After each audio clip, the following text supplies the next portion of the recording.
नमस्कार साथियों, welcome to you in our channel Uttaradev education. साथियों, उत्तराखंड में प्रारंभिक शिक्षा में जो द्विवर्षीय डिप्लोमा होता है यानी डीएलएड होता है, उसके लिए प्रवेश परीक्षा यानी स्क्रीनिंग एग्ज़ाम का आयोजन किया जाएगा। डीएलएड यानी डिप्लोमा इन एलिमेंट्री एजुकेशन का जो ये विज्ञापन है 2025 इसको रिलीज़ किया गया है और ये 2 साल का डिप्लोमा है यानी 2 year diploma in elementary education entrance exam. और इस एंट्रेंस एग्ज़ाम के बाद जो भी कैंडिडेट शॉर्टलिस्टेड होंगे यानी वरीयता क्रम में जिनके मार्क्स आएंगे, उनको शॉर्टलिस्टेड करने के बाद जो भी उन्होंने अपने अपने डिस्ट्रिक्ट में यानी अपने अपने डायट में जहाँ भी किसी ने अप्लाई किया होगा वहाँ उनको सीटें अलॉट कर दिया जाएगा। तो इसके बारे में डिस्कस करेंगे। तो opening date for submission of online application 7 सितंबर यानी 7/9/2025 से स्टार्ट होगा और last date for submission of online application है ये 6 अक्टूबर को है, 6 अक्टूबर 2025 को। और last date for fee submission 8 अक्टूबर 2025 और duration for correction in particulars, अगर किसी में कुछ करेक्शन करना है तो 13/10/2025 से और 16/10/2025 तक की पोर्टल खोल दिया जाएगा और यहाँ पर आप अपनी करेक्शन करेंगे। तो साथियों, proposed date of the examination यानी जो डेट है इसकी एग्ज़ाम की वो 22 नवंबर 2025 यानी शनिवार को रखी गई है। और यानी 22 तारीख को एग्ज़ाम अभी टेंटेटिव रखा गया है यानी क्लियर नहीं है, लेकिन फिर भी 22 नवंबर के आसपास एग्ज़ाम होने की संभावना है। इसके बाद इसमें बात करेंगे कि सबसे पहले आपने क्या करना है। आप इसको मोबाइल से भी इस फॉर्म को भर सकते हैं।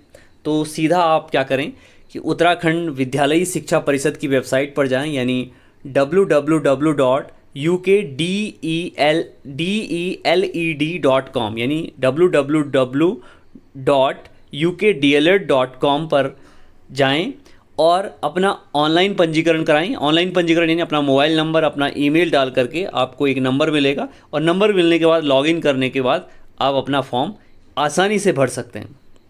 और एग्ज़ाम की डेट 22 नवंबर को प्रस्तावित है, 22 नवंबर 2025 10 बजे से और 12:30 बजे तक राज्य के विभिन्न परीक्षा केंद्रों में। इसके बाद दिया हुआ है कि जो अंतिम रूप से आवेदन जमा होने के पश्चात किसी भी दशा में कोई संशोधन स्वीकार नहीं किया जाएगा। यानी अगर आपने जैसे अल्मोड़ा डाइट के लिए फर्स्ट प्रायोरिटी डाली है तो आपको अल्मोड़ा ही दिया जाएगा। अगर किसी ने न्यू टेरी के लिए दिया है तो न्यू टेरी दिया जाएगा। यानी जो आपने दावा किया है ऑनलाइन एप्लीकेशन में उसी के अकॉर्डिंग आपको सीटें अलॉट कर दी जाएगी, यानी बाद में कोई भी संशोधन स्वीकार नहीं किया जाएगा। इसके बाद द्विवर्षीय डीएलएड प्रशिक्षण में चयन हेतु प्रवेश परीक्षा की पात्रता रखी गई है। और प्रवेश परीक्षा की पात्रता रखी गई है कि सीधा उत्तराखंड का मूल निवासी हो और उत्तराखंड का मूल निवासी जिसके पास मूल निवास और स्थायी निवास प्रमाण पत्र है वही इस डीएलएड प्रवेश परीक्षा के लिए आवेदन कर सकता है।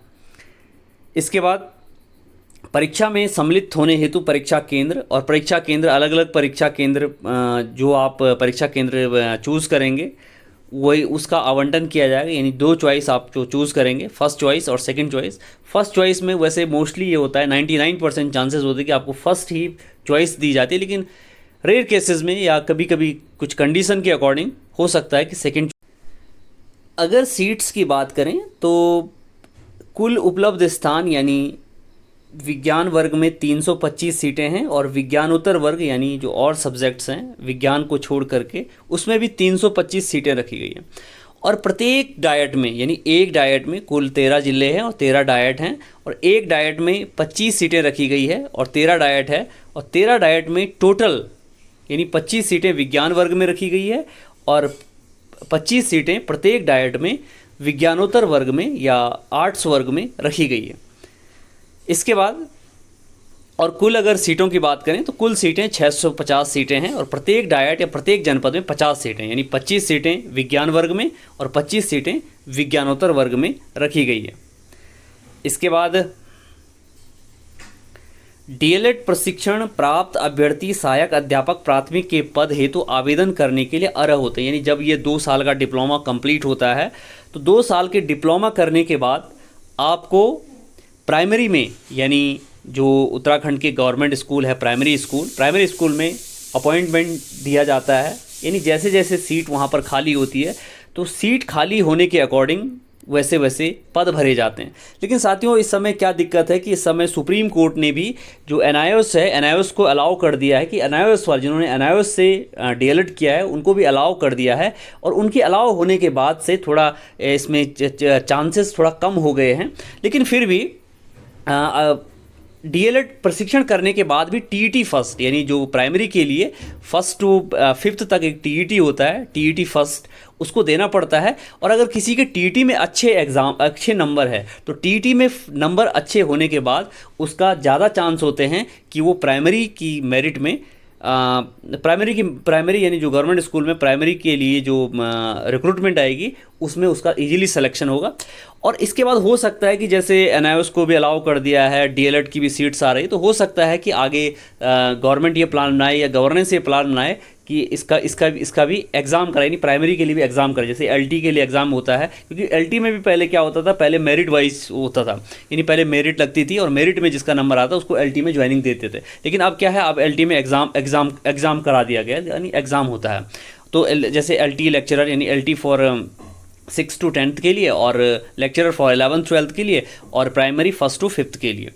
तो साथियों, इसके बाद अर्ह होते हैं और सहायक अध्यापक प्राथमिक विद्यालय के पद केवल दिव्यांगजन श्रेणी OL, OA, B, CP और EWS अलग अलग श्रेणी में अर्ह होंगे, यानी जो भी जिसने दावा किया होगा।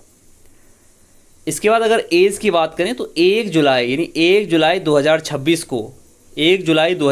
को 19 वर्ष से कम होनी चाहिए, यानी 19 वर्ष से एज कम होनी चाहिए और 30 साल से अधिक नहीं होनी चाहिए, यानी 30 साल से ज़्यादा एज नहीं होनी चाहिए। अगर 30 साल से ज़्यादा एज किसी की है तो इस परीक्षा के लिए आवेदन नहीं कर सकता है। और अगर उसने कर भी दिया तो उसको बाद में उसका जो आवेदन पत्र है वो रिजेक्ट कर दिया जाएगा, और निकलने के बाद भी उसको रिजेक्ट कर दिया जाएगा। तो ये ध्यान आप ज़रूर दें।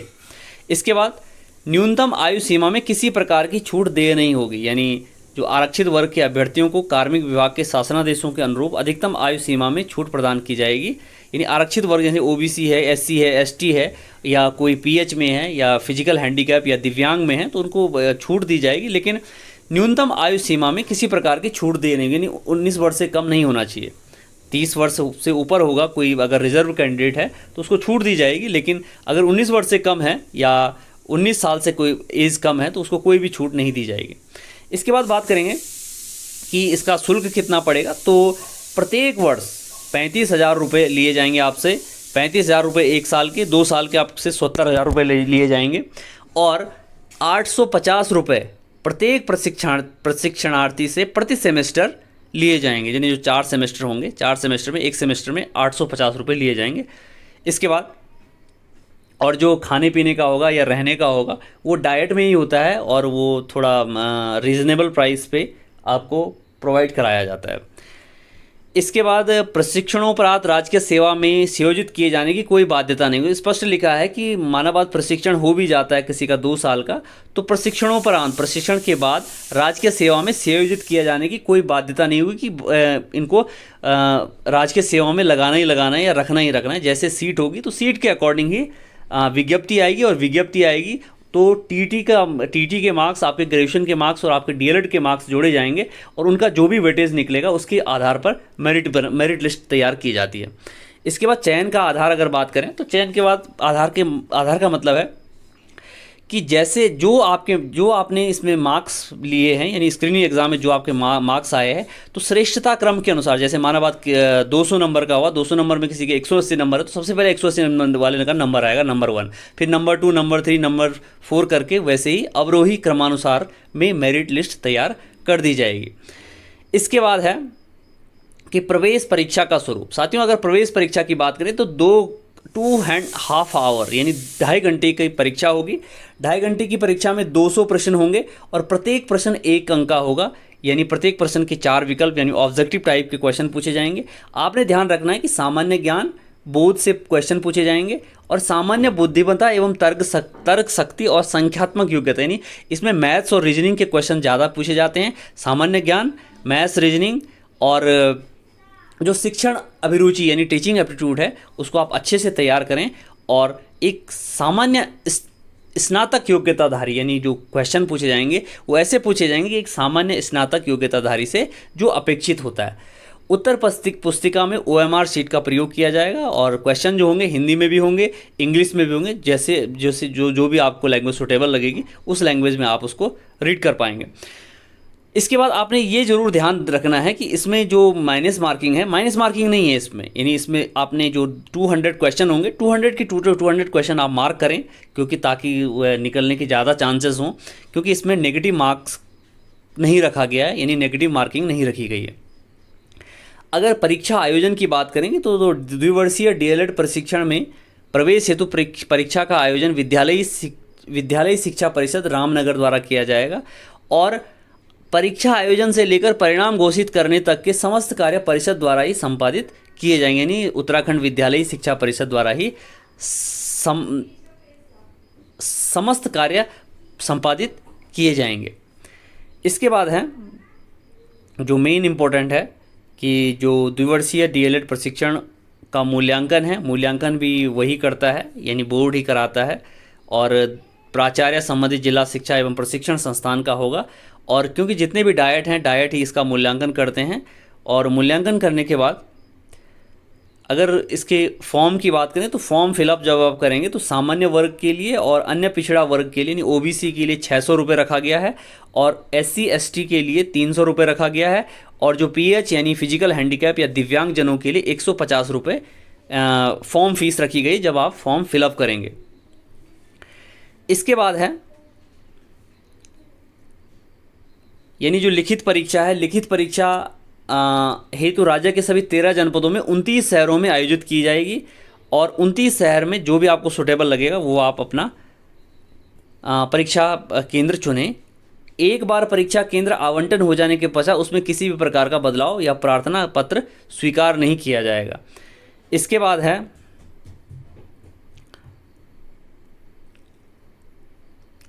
लिखित परीक्षा हेतु प्रवेश पत्र। परीक्षा की तिथि की सूचना यथा समय पृथक से परिषद की वेबसाइट यानी दैनिक समाचार पत्रों में उपलब्ध कराई जाएगी, या हो सकता है कि जो आपने मोबाइल नंबर दिया है उस मोबाइल नंबर से SMS द्वारा भी उपलब्ध कराई जाएगी। इसके बाद परीक्षा कक्ष में प्रवेश, यानी जो वो आपको पता ही है कि कैसे एग्ज़ाम देना है, कैसे परीक्षा कक्ष में थोड़ा 10, 15, 20 मिनट पहले एंटर होना है। और ये ज़रूर ध्यान रखना कि इसमें कोई नेगेटिव मार्किंग नहीं है, यानी नेगेटिव मार्किंग नहीं होगी। नेगेटिव मार्किंग नहीं हुई तो जितने 200 क्वेश्चन है 200 के 200 क्वेश्चन आप उस पर टिक करें। इसके बाद यानी जो दृष्टिबाधित है उनको ब्लाइंड या ब्लाइंडनेस को एग्ज़ाम में श्रुत लेखक भी प्रोवाइड कराया जाएगा, उसके लिए अलग से आपको एप्लीकेशन देनी पड़ेगी। और अगर आपको जानकारी चाहिए परीक्षा से रिलेटेड या सिलेबस से रिलेटेड, वैसे तो सिलेबस इसी में डाला हुआ है, और कुछ भी अगर आपको जानकारी चाहिए तो इस जानकारी के लिए आप इनके मोबाइल नंबर पे आप कांटेक्ट कर सकते हैं। ये सारे 3-4 मोबाइल नंबर हैं। ये वरिष्ठ प्रशासनिक अधिकारी का है, शोध अधिकारी का है, और मुख्य प्रशासनिक का है, उप सचिव का, अपर सचिव का। इनमें आप यानी इनको आप कांटेक्ट कर सकते हैं अगर आपकी कोई भी क्वेरी है। अभ्यर्थी आवेदन करने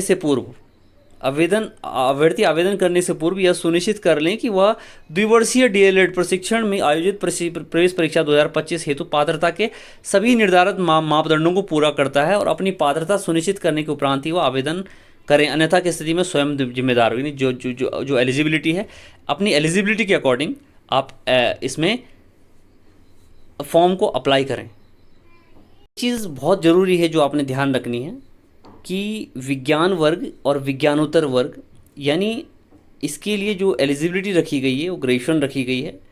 और जब एलिजिबिलिटी ग्रेजुएशन रखी गई है तो इसमें लिखा गया है कि जो BSc योग्यताधारी एवं कृषि वर्ग के स्नातक, BSc योग्यताधारी और कृषि वर्ग के जो स्नातक योग्यताधारी अभ्यर्थी है, यानी जिन्होंने BSc किया है और एग्रीकल्चर से ग्रेजुएशन किया है, वो विज्ञान वर्ग में आएंगे या विज्ञान वर्ग से भरेंगे।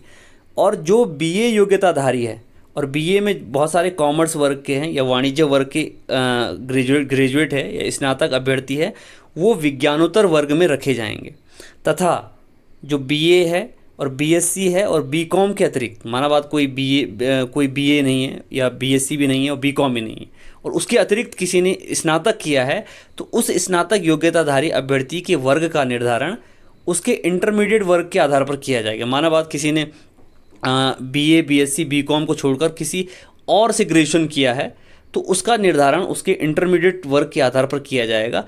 और इंटरमीडिएट कृषि वर्ग के ऐसे अभ्यर्थी, माना बात किसी के इंटरमीडिएट में कृषि है रही है, तो उन अभ्यर्थी की कृषि वर्ग के ऐसे अभ्यर्थी जो उक्त से इतर अन्य वर्गों से स्नातक है, विज्ञान वर्ग में आवेदन कर सकेंगे। यानी अगर किसी की इंटरमीडिएट में कृषि वर्ग से है तो विज्ञान वर्ग में वो आवेदन कर सकेंगे, चाहे उनका स्नातक किसी से भी हो। और इंटरमीडिएट अगर किसी की कॉमर्स रही हो तो इंटरमीडिएट वाणिज्य वर्ग के ऐसे अभ्यर्थी जो उक्त से इतर अन्य वर्गों से स्नातक हैं, विज्ञानोत्तर वर्ग में आवेदन कर सकेंगे। विज्ञानोत्तर वर्ग यानी विज्ञान वर्ग के अतिरिक्त वर्ग से आवेदन कर सकेंगे। उपरोक्त व्यवस्था के अनुसार आवेदन करने वाले अभ्यर्थियों को विज्ञान वर्ग एवं विज्ञानोत्तर वर्ग में निर्धारित किया जाएगा, और जो भी आप उसमें क्लेम करेंगे उसके अकॉर्डिंग फाइनल जो मेरिट है, मेरिट तैयार की जाएगी। अगर क्वेश्चंस के डिवीज़न की बात करें तो क्वेश्चन के डिवीज़न में जो 200 मार्क्स का पेपर होगा, उस 200 मार्क्स के पेपर में जनरल नॉलेज और कॉम्प्रिहेंशन के यानी एक पैराग्राफ दिया जाएगा, उन पैराग्राफ से आपको छांटने हैं और आंसर लिखने हैं। तो जनरल नॉलेज या कॉम्प्रिहेंसिव के 50 क्वेश्चन होंगे, यानी कॉम्प्रिहेंसिव के इसमें 5 से 10 क्वेश्चन यानी 5 to 10 क्वेश्चन होंगे, 5 से 10 क्वेश्चन के बीच होंगे। फिर जनरल इंटेलिजेंस एंड रीजनिंग से क्वेश्चन आएंगे, ऑप्टेटिव या क्वांटिटेटिव एप्टीट्यूड से क्वेश्चन आएंगे, और टीचिंग एप्टीट्यूड के 50 नंबर यानी 50 नंबर का जनरल नॉलेज या कॉम्प्रिहेंशन आएगा। General intelligence and reasoning 50 number की, क्वांटिटेटिव एप्टीट्यूड 50 नंबर का और टीचिंग एप्टीट्यूड 50 नंबर का। तो आपको अगर मैथ्स आपकी अच्छी है तो आप इसमें इजीली स्कोर कर सकते हैं। इसके लिए आप जो जनरल इंटेलिजेंस एंड रीजनिंग के लिए आप लूसेंट की बुक ले सकते हैं रीजनिंग की, और क्वांटिटेटिव एप्टीट्यूड के लिए आप RS अग्रवाल की बुक ले सकते हैं। RS अग्रवाल के साथ अगर RS अग्रवाल की नहीं मिलती है तो लूसेंट की भी एक क्वांटिटेटिव एप्टीट्यूड की बुक आती है, यानी मैथ्स की बुक आती है, उससे आप अपनी प्रिपरेशन कर सकते हैं। टीचिंग एप्टीट्यूड के लिए नॉर्मली आप यूट्यूब का सहारा ले सकते हैं, और जो जनरल आइडियाज़ या जनरल थियरीज़ है टीचिंग एप्टीट्यूड की, उनको पढ़ सकते हैं और समझ सकते हैं। और इसके साथ साथ आप लास्ट ईयर का पेपर ज़रूर देखें, जो DLED का लास्ट ईयर का पेपर है उसको ज़रूर देखें, और उसके आधार पर अपनी तैयारी करें कि किस लेवल का क्वेश्चन आ रहे हैं। और जनरल नॉलेज के लिए थोड़ा करंट अफेयर पर ज़रूर ध्यान दें, और करंट अफेयर के साथ साथ जो नॉर्मल क्वेश्चंस है, नॉर्मल क्वेश्चन यानी जैसे पॉलिटी से है, ज्योग्राफी से है, या हिस्ट्री से है, इकोनॉमिक्स से है, या नेशनल मूवमेंट से है, तो उनको भी आप ज़रूर याद करें। तो ये सारा डिटेल हमने डिस्कस किया अबाउट DLED स्क्रीनिंग एग्ज़ाम के बारे में। तो आगे भी हम वीडियोस इसमें डालते रहेंगे रिगार्डिंग टीचिंग एप्टीट्यूड और general ideas about regarding the DLED screening exam. Thank you and have a nice day.